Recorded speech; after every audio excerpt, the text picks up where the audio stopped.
Fait que ça fait combien de temps, finalement, que tu fais des enquêtes en matière de harcèlement? Ça va faire 10 ans. Ah! Ouais. Ben justement. Ouais. Mais qu'est-ce que tu retiens après 10 ans avoir fait justement des enquêtes, écouter toutes ces histoires-là? Ben, je retiens en fait, on fait des enquêtes en matière de harcèlement psychologique principalement, puis finalement, ce qui s'avère, puis au fil de la formation, au fil des enquêtes, il y a une confusion dans les notions. Tu vois, on parle, bon, nous, on a le spectre du harcèlement psychologique quand on fait les enquêtes, mais finalement, ce qui s'avère dans la majorité des cas, c'est que les plaintes ne sont pas fondées.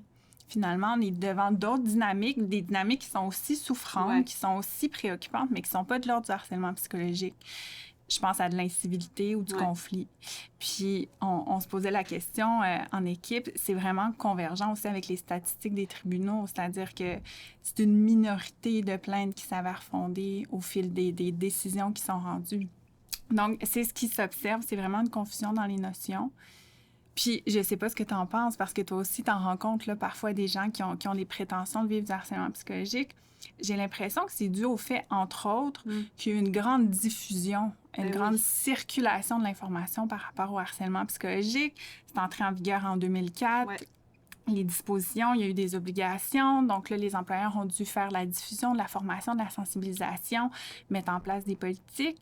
Donc, les gens, c'est ce qu'ils ont comme repère quand ils vivent des choses difficiles au travail. Donc, le réflexe est d'aller se prévaloir de ces recours-là pour dénoncer des situations qui sont inconfortables, qui sont intenables, en fait, pour ces gens-là, sans nécessairement que les critères soient rencontrés. Donc, je pense qu'il y a ça, puis il y a le fait que...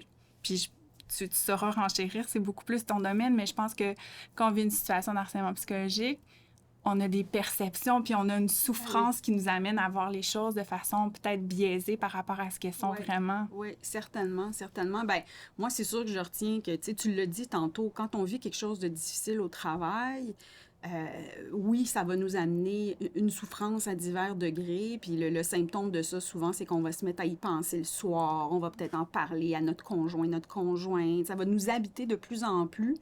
Puis, en fait, on vit une situation de stress. Moi, j'aime toujours, dans mon coffre à outils, un de mes outils de base, c'est le CINE. Je sais que tu le connais. C'est le Centre d'études sur le stress humain qui est arrivé avec cet acronyme-là. C pour sentiment de perte de contrôle, I pour imprévisibilité, N pour nouveauté, puis E pour menace à mon ego, mon image de moi-même. Bien, quand je vis quelque chose de difficile dans une relation au travail, souvent, on le constatera, hein, je vais sentir une perte de contrôle là, dans ma relation avec l'autre personne. Sa conduite va m'apparaître imprévisible. Des fois, c'est la première fois que je me sens comme ça avec quelqu'un. Je perds un peu mes moyens, ça me semble nouveau et surtout, je me sens un peu atteinte dans mon ego, là, tu sais, il y a quelque chose qui ne va pas. Fait que bref, c'est normal de se sentir mal. Comme tu l'as dit, là où ça devient difficile, c'est d'essayer finalement, de mettre les bons mots sur les mots relationnels. Moi, ce que je retiens de ce que tu disais tantôt, c'est que confusion égale déception possible. Tu sais, vous vous impliquez dans des processus formels, très engageants là, pour la personne. Il y a même des témoins, des fois, qui sont appelés à raconter ce qui se passe, puis tout ça. Fait que je peux facilement m'imaginer qu'une personne qui active un tel recours et qui se fait dire en bout de ligne, écoutez, on reconnaît votre souffrance, les difficultés que vous vivez, mais on ne pourra pas accoler le mot harcèlement psychologique à ce que vous avez dénoncé. En tout cas, je m'imagine, moi, ça ne m'est pas arrivé de faire une dénonciation, mais je m'imagine l'énorme déception là, pour la personne elle-même. Il y a beaucoup, je pense, il y a de la déception, il y a de la frustration aussi. Hein? Les gens se sentent incompris de dire, attends, tu sais, ça, c'est ce que j'ai vécu, c'est ma réalité, c'est moi qui étais là, vous avez rien compris. Puis c'est pour ça qu'on redouble de sensibilisation par rapport au fait d'agir en amont. Parce qu'en fait, là, ces situations de harcèlement psychologique-là, souvent, elles naissent de... Puis on dit mots relationnels ou des incidents critiques. Il y a des situations qui vont se passer, qui vont impliquer des individus. Puis là, c'est intéressant de voir comment les notions s'enchevêtrent. Parce que une situation de harcèlement psychologique, parfois, ça naît d'un conflit. Donc, on reconnaît le conflit. Le conflit, là, en gros, j'utilise toujours mes mains comme ça parce que pour moi, ça illustre, en fait, il y a comme un équilibre de pouvoir entre les protagonistes. Donc, les gens, puis tu parlais là, de perte de contrôle. Ouais. Dans un conflit, normalement, au contraire, les gens ont une maîtrise sur ce qui se passe. OK. Puis c'est pour ça que je parle aussi d'une relation qui est symétrique, qui est équilibrée. Donc là, ils vont s'opposer par rapport, il va y avoir un différend, un problème par rapport à une tierce chose. Ouais. Fait que là, souvent, on entend conflit de personnalité. Ouais. Fait que, tu sais, des traits caractéristiques de quelqu'un, là, un Il y a extraverti, quelque chose qui un m'énerve dans introverti. ta façon de communiquer. Exact. Bon, Tu sais, puis- des gens expansifs qui prennent la place Ouais. ou qui communiquent trop fort. Tu sais, des gens loud, là. Ouais. On dit, bon, ça Alors que tape moi, sur je les peux avoir de la nerfs. misère à prendre ma place autour de la Exact. table, puis bon. Ça confronte, tu sais, des fois. Ouais. Fait que des conflits de personnalité, on entend beaucoup ça.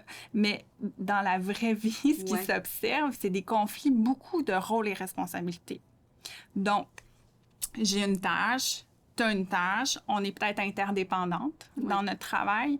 Et moi, j'ai l'impression que ma tâche s'arrête à ce niveau-ci et toi, tu as l'impression au contraire que la tienne commence à un endroit où je me considère encore dans mes fonctions. Fait que des fois, j'ai l'impression que tu empiètes sur ce que Ouais. moi, je devrais faire ou tu me fais des commentaires alors que c'est pas à toi de commenter mon travail là-dessus. Exact. Ça, là, c'est un terreau fertile, franchement, aux Pour les différents conflits. milieux de travail. Ouais. Ou, tu sais, la façon aussi dont on fait les choses. Ouais. Puis même si on arrive au même résultat, des fois, toi et moi, on va prendre des chemins différents. Puis on va avoir la même finalité qui va être satisfaisante. Mais dans le quotidien des travailleurs, c'est parfois dérangeant. C'est cette façon de faire-là différente. Ouais. Fait que si on résume, tu sais, puis des fois, tu utilises une image vraiment forte quand tu parles de harcèlement, là, puis tu parles des relations dominant-dominé. Parce que Ouais. là, quand tu parlais du conflit, tes petites mains étaient égales. C'est comme une dynamique où on s'envoie de part et d'autre un petit peu Ouais. là, des messages ou Ouais. encore où on essaie de finalement faire triompher un peu notre vision de c'est quoi Exact. la bonne façon de faire le travail. Ouais. Mais dominant-dominé, On n'est pas dans ailleurs, là. l'équilibre. On n'est vraiment pas dans l'équilibre. Puis, tu sais, je m'y mets aussi la tierce chose qui Ouais. implique les parties. Dans une relation de domination, ben il y a deux parties impliquées. C'est la partie qui domine une personne qui est oppressée. Fait que le rapport de pouvoir est complètement rompu au profit d'une personne qu'on dit harcelante Ouais. et d'une victime d'harcèlement. Puis, tu sais, je pense qu'il faut aussi se placer. Les cas de harcèlement psychologique, on en entend parler. Dans les faits, c'est rare, Evelyne, tu le sais. Mais moi, j'ai lu moins de 20% Vois-tu? des personnes, finalement, dont la situation va être entendue par le Ouais. tribunal, qui vont voir leur plainte fondée. C'est pas beaucoup. C'est très, très peu. Puis, ça reflète un peu ce qui est notre pratique. C'est-à-dire Ouais. qu'on enquête beaucoup de plaintes. Au final, les conclusions sont... C'est assez rare, les occasions où c'est fondé. Parce que le harcèlement psychologique, c'est grave. C'est de la violence, puis verbale, physique, psychologique. Puis, on est vraiment au-delà de la conduite qui dérange. Ouais, tu sais, de la c'est- conduite C'est qui- pas ça le critère. Non. C'est au-delà. On est vraiment Il y a au-delà de un ça. aspect de répétition. Tu sais, le mot Exact. harcèlement en Ouais. lui-même, il comporte un peu cette notion-là de répétition aussi. Exact. Tu sais, on le voit beaucoup comme ça. C'est la conception traditionnelle puis qui arrive dans la majorité des cas. Fait que c'est un acharnement à l'égard de acharnement. quelqu'un. Tu sais, Ouais. vraiment dans un espace-temps, là, ce qu'on observe, un peu le supplice de la goutte d'eau. Ouais. Tu sais, donc, il y a vraiment un acharnement d'une personne à l'égard d'une autre. Fait qu'au final, là, les gestes ont beau être anodins, l'accumulation de tout ça, bien évidemment, ça devient extrêmement souffrant. Ça devient extrêmement souffrant. Reste des cas, il faut les nommer, où on est dans des situations qu'on dit des actes uniques graves. Parce que là, on n'est pas dans la conception traditionnelle où il y a une répétition. récurrence. Ouais. Il y a vraiment des gestes, des comportements, des propos, même le fait de ne pas faire quelque chose, hein, ça peut Une être un omission. comportement, Ouais, une ouais. omission. Je ne t'invite pas, mais j'invite tout le monde. Exactement. C'est ça. Excellent exemple. Donc, il reste des situations où elles sont à ce point inexcusables de par leur gravité qu'on va dire, ben ça suffit. Donc, à une seule occurrence, à remplir un critère d'harcèlement, d'harcèlement psychologique. Concrètement, ça a l'air de quoi, là, une conduite grave unique? Ben souvent, tu sais, par le passé, ce qu'on voyait beaucoup, c'est des empoignades physiques. c'est ça, là. On Donc, arrive à la violence physique. Exactement. Qui va quand même être un motif de plainte de harcèlement, là. Tout à fait. C'est ça. Exact, OK. exact. Même si ça peut répondre à d'autres critères. Oui, à la limite, des d'autres- fois, même, ça peut être des voies de fait, là, Exactement, carrément, là. exactement. Donc, sous la loupe évidemment, du droit criminel, ça peut se qualifier d'autre chose. Mais vraiment, nous, en matière de harcèlement psychologique, donc, ça pourrait être reconnu, donc, comme un acte uni grave. Maintenant, on voit des menaces à l'intégrité physique. Ouais. Donc, menacer quelqu'un de s'en prendre à lui, donc des menaces qui sont crédibles, bien là, évidemment, ça peut répondre à cet acte-là. Puis le seuil s'est tranquillement un peu abaissé, si bien qu'on voit des situations où on est dans des rétroactions. En fait, peut-on appeler ça une rétroaction? Mais on est dans une violence verbale où, par exemple, on va être tout seul dans une pièce, je vais te lancer un lot d'insultes avec un ton agressif où tu vas être un peu comme... Captive, coincée dans cette pièce-là. Ça, c'est le genre de situation aussi qu'on a vu qui se qualifiait d'acte grave. Donc, on voit là quand même rapidement comme ça, on est dans des situations aggravées là, par rapport au conflit. Mais reste que, si je reviens à mon idée d'un peu plus tôt, un conflit. Donc, tu sais, on parlait d'un rapport de pouvoir. Ouais. Il se peut qu'au fil du temps, il y ait une de ces deux personnes-là qui perdent le contrôle, qui s'épuise de soutenir cette cadence-là dans le conflit.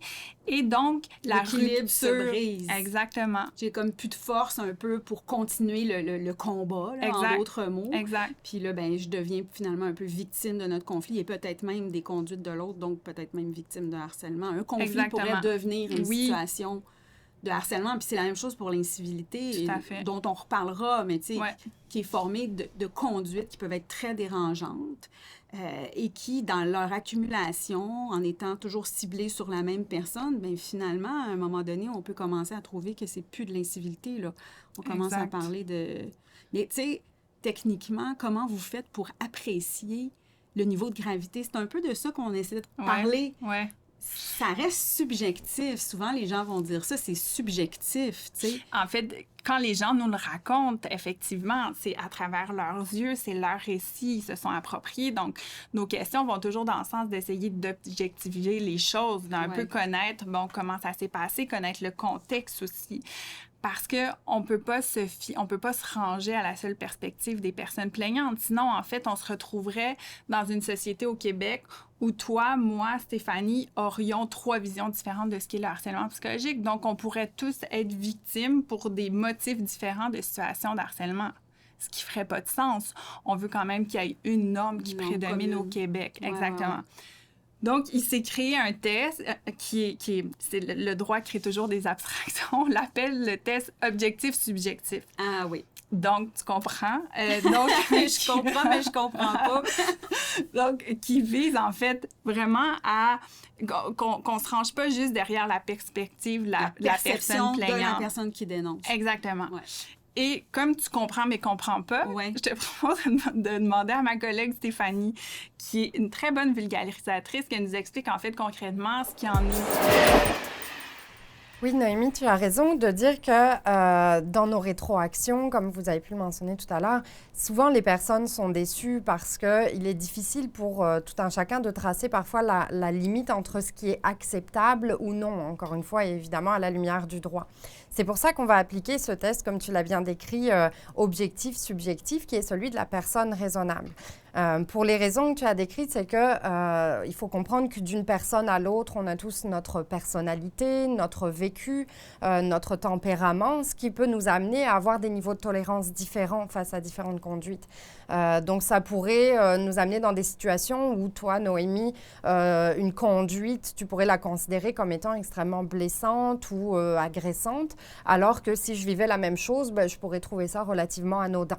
Donc, c'est vraiment pour éviter cette variabilité, encore une fois, des conduites et puis de la façon dont c'est apprécié qu'on va appliquer ce test de la personne raisonnable. Donc, on ne va plus se demander si Noémie pourrait considérer la conduite comme étant hostile ou non désirée à son égard, mais est-ce qu'une personne raisonnable, placée dans les mêmes circonstances que Noémie, aurait considéré cette conduite comme étant hostile ou non désirée. Donc, quand on parle de personnes raisonnables, c'est un petit peu, pour le définir, j'aime bien faire référence à la notion qu'on utilisait autrefois de bon père de famille. Aujourd'hui, on parle un peu du citoyen moyen ou de la majorité des personnes. En tout cas, c'est la personne qui a un bon jugement, un bon discernement, en fait, qui n'a pas un jugement altéré comme pourrait l'avoir la victime dans la situation. Donc ça, c'est comme ça qu'on comprend la partie objective du test. Maintenant, pour ce qui est de la partie subjective, on parle donc de la personne raisonnable placée dans les mêmes circonstances que la personne plaignante, c'est-à-dire qui se situe dans un contexte factuel identique, qui aurait les mêmes attributs que la personne plaignante. Je te donne un exemple. Si une victime fait une plainte, par exemple, contre son ou sa gestionnaire, parce que celui-ci lui a retiré des tâches ou lui donne des tâches qu'elle considère comme étant en deçà de ses compétences, c'est certain qu'on va apprécier non seulement le milieu dans lequel évoluent les parties, mais aussi depuis combien de temps la personne, la victime, exerce ses fonctions, les années d'expérience, les compétences qu'elle a pour considérer si oui ou non, effectivement, elle s'est vue retirer des tâches de façon indue ou déraisonnable. Donc ça va être vraiment la partie subjective du test. En fait, ce test-là, la raison pour laquelle on l'applique, c'est pour éviter toutes les situations de perception exacerbée du caractère vexatoire des conduites, ce qui arrive quand même fréquemment, voire même à un certain niveau, une certaine paranoïa de la personne plaignante qui pourrait voir des conduites mal avisées à son égard, alors que ce n'est pas nécessairement le cas. Stéphanie, le test que tu nous décris, donc le test subjectif-objectif, on l'utilise pour apprécier les conduites, ça je comprends bien. Est-ce qu'on l'utilise aussi pour évaluer les effets que génère cette conduite-là? En fait, tu as raison de faire la distinction parce que, comme tu le dis, le test de la personne raisonnable, c'est vraiment au stade de l'appréciation du premier critère du harcèlement psychologique, qui est celui des conduites hostiles ou non désirées. Maintenant, lorsqu'il s'agit d'apprécier l'atteinte, donc l'atteinte à la dignité, à l'intégrité physique ou psychologique de la victime, on va, effectivement, c'est le seul moment où on va apprécier la victime dans l'état où elle est. C'est-à-dire qu'on va prendre en considération des caractéristiques qui lui sont propres. Ça peut être une certaine fragilité, peut-être qui est due à des événements vécus dans le passé, des expériences traumatisantes, etc.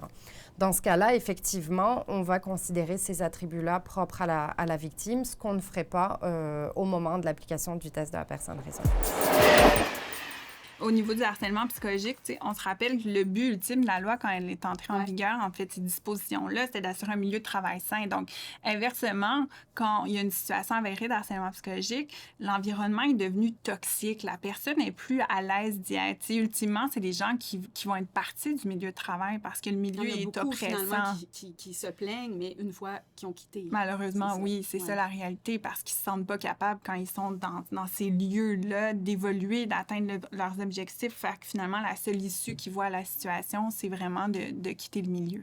C'est sûr que moi, ce que je retiens, en tout cas, du critère de la personne raisonnable, c'est vraiment, en tout cas, pour des situations plus floues, des situations ambiguës, mais où néanmoins, je me sens pas bien, bien, c'est de se trouver dans notre réseau, autour de soi, peut-être une personne, j'ai envie de dire, qui aurait une bonne oreille, peut-être même à l'extérieur de notre milieu. Puis d'ailleurs, les programmes d'aide aux employés, souvent, ont des conseillers qui ont une bonne posture pour écouter ces situations-là, mais ça peut être aussi des amis qui ont cette faculté d'écoute, pas tant pour dire suis-je ou non victime de harcèlement. Tu sais, là, on parle beaucoup de ça depuis tantôt, mais tu sais, quand je vis quelque chose de difficile au travail, c'est un peu flou, on est au début là, du malaise, mais je pense que l'intérêt d'en parler, c'est aussi de reprendre un sentiment de contrôle, de nommer les besoins qui sont inassouvis dans le cadre de cette relation-là, et surtout de trouver des prises là, pour reprendre un peu de contrôle sur une relation où on se sent peut-être moins bien considéré, moins bien traité. Fait que l'objectif de cette discussion-là, oui, ça peut être de savoir est-ce que je signale à mon employeur, est-ce que je fais une dénonciation formelle, mais avant toute chose, c'est de savoir, moi, à mon niveau, est-ce qu'il y a quelque chose que je peux faire pour essayer de changer la dynamique qui me fait souffrir, qui est en train de s'installer.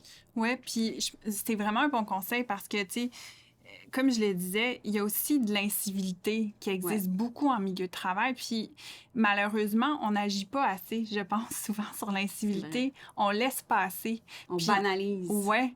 Puis souvent, je trouve notre réflexe de normaliser, il est un peu contré quand on a des discussions avec d'autres personnes, puis tu sais, qu'on rapporte un peu ce qui s'est passé, puis là, c'est le regard que l'autre personne va poser qui va nous dire « Non, c'est pas normal. » Si je te raconte puis que je vois tes yeux un peu perplexes, Ouais. tout à coup, je fais, ben coudonc, j'avais peut-être raison de me sentir mal à l'aise Exact. de ce commentaire-là Ouais. qu'il ou elle m'a fait, de ce geste-là, de l'insistance de quelqu'un à me serrer le bras, à me frôler, parce qu'on n'a pas parlé, mais le harcèlement sexuel, c'est une forme de harcèlement psychologique aussi. Exactement. Donc, C'est c'est ça. les mêmes critères qui ont une connotation sexuelle. Donc, tous les exemples que tu donnes sont bons.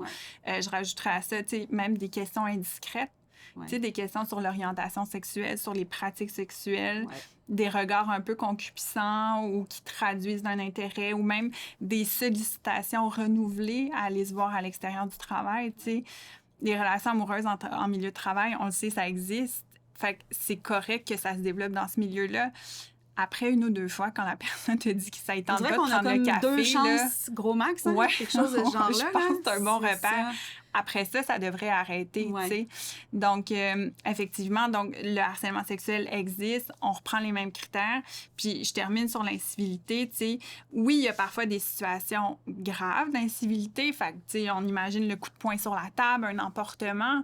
Mais ça peut être de l'incivilité beaucoup plus mineure qui, tu sais, qui pour autant peut miner un milieu de travail, Ben, tu sais. j'ai vu dans des questionnaires sur le harcèlement, tu sais, yeux dans les airs. Ouais. Donc, je suis autour de la table, puis je parle, puis je te vois lever les yeux, Exact. puis retenir un petit soupir, là. C'est C'est considéré micro. une forme d'incivilité aussi. Et ouais. c'est pourtant micro, Ben puis il y a oui, des gens ben qui oui. vont dire, ben là, franchement, tu sais, je peux plus être moi. Tu sais, C'est ça. on entend ça C'est ça. parfois, mais pourtant, ça mine parce que ça traduit un message, tu sais.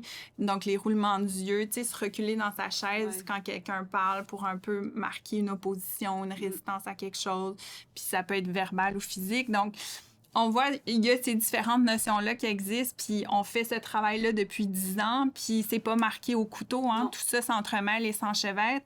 Mais je pense qu'il y a une chose à retenir, c'est que les situations de harcèlement sont aggravées, sont souffrantes, créent tellement de dommages que agissons en amont Oui, absolument. pour traiter le plus Et tôt parlons-en possible. à des gens qui ont une bonne écoute aussi, Tout à qui vont fait. nous aider. On l'a vu, la complexité là, de tout ce qu'on a dit. Puis parlons-en donc, et même à des personnes dans les organisations, des répondants qui sont Ouais. là, pas pour déclencher nécessairement des enquêtes, non, pour pas du nous tout. écouter, Ouais, puis essayer de voir qu'est-ce qui se passe dans la situation qu'on vit. exact.